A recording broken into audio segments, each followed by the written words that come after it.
Shall I continue lying about my sadness to keep you from yours? Shall I continue lying about my sadness to keep you from yours? Shall I continue to keep lying about my sadness to keep you from yours? Can't say this, can't feel that. That's not me. You're gonna have to turn your phone off. Can't say this, can't feel that. That's not me. I say and feel things. Let us gather and go all together, can we? You have to write anew. Ursula, insert your name there if you want to. You have to breathe anew. You have to feel anew. You have to think anew. You have to love anew. Live anew. And this is a joyful directive, not a griping, grunting order. This is a new call, a new charge, and not one you will be charged for later. A lasting, loving, new call and charge in your life. And all it requires is loving, kind, compassion, thoughts, feels, actions. Will it be successful? No one knows until we go, and then we might know. But we definitely won't know if we don't go. Ah, dare and fear, I say. Go together. Go together. Through the new killing fields and storms, the deadly torrents and downpouring, downfalling, downtrodden type hate, and the terrible, terrible misunderstandings that usually stem from the constant consistency of not ever really successfully, generally and generatively going together on anything, ever. Have you ever heard of a thing called mutual aid? It's my favorite. It's a novel idea. Help you, help me, help us, until and so we are all good. Novel idea. I hate you, you hate me, everyone hates everyone for all their things indefinitely, right? Seems like no one's making righteous, compassionate assessments on their own at a new starting point. One that relies on now, or even at all, sometimes, right? Where are our loving, kind, compassionate type rights?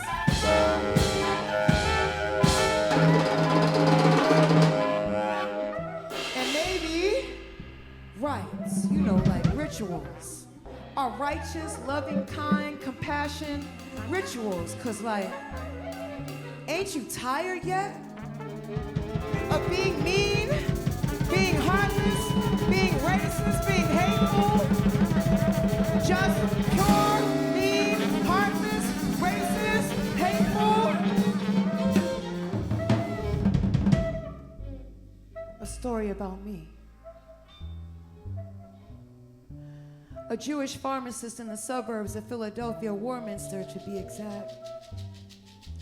On an unseasonably balmy Christmas Eve in 1985, between the hour of 3 and 4 p.m., shot and killed a beautiful, handsome, oh so very handsome, young, just turned 30.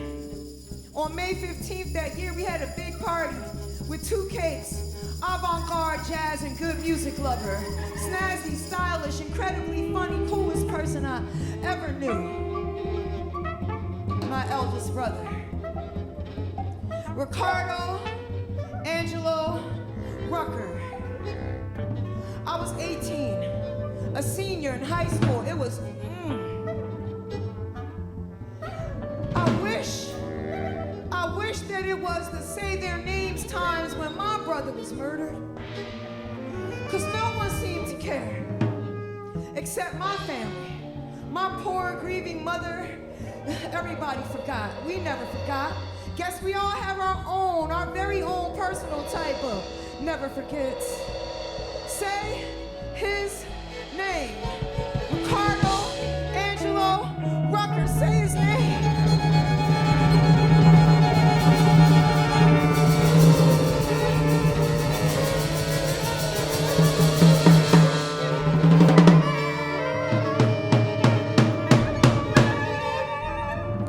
My mother called that man every damn day to remind him that he'd killed her first son until she almost got arrested for it.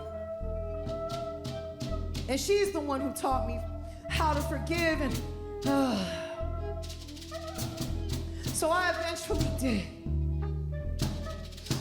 That well-respected in his community Jewish pharmacist who murdered my beautiful black brother shot him in the back because he felt threatened by my beautiful black brother.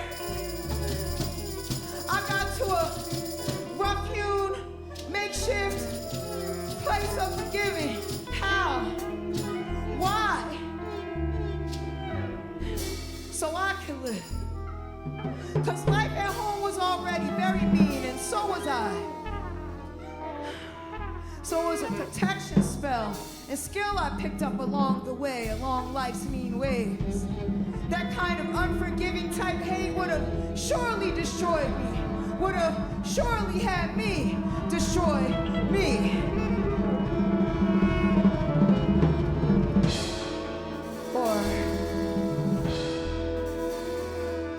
I had 4 beautiful, brilliant black sons that never met their beautiful, brilliant black uncle Ricardo Angelo Rucker.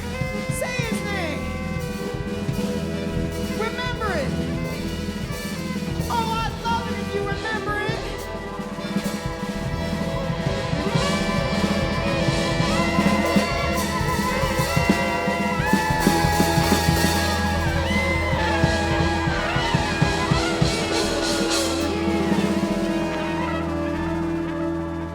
I miss my brother. I cry about him to this day. Grief doesn't cease, it changes. Grief doesn't cease, it changes. And somehow, don't know how, I forgave that man. Maybe it was me. I was really forgiving. I was young and life already felt so mean, and being mean is way too easy. I don't know.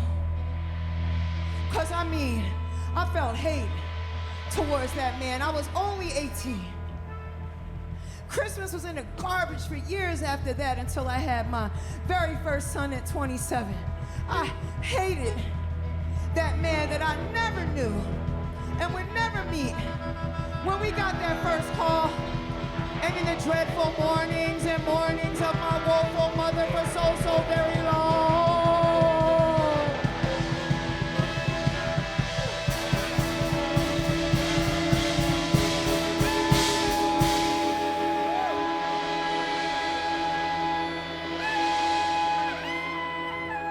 forgave. How? A fiery poet and I seized that fire. A fiery poet and I seized that fire. A fiery poet and I seized my own fire. How? Have you ever seen a crop of clouds formed in such a way that they look like a lightning bolt stretching and painting across a clear blue sky from a plain window? I have. Made me feel anew. What you gonna do so we can all newly, safely be anew? What you gonna do? What you gonna do? Peace. Is there still a chance for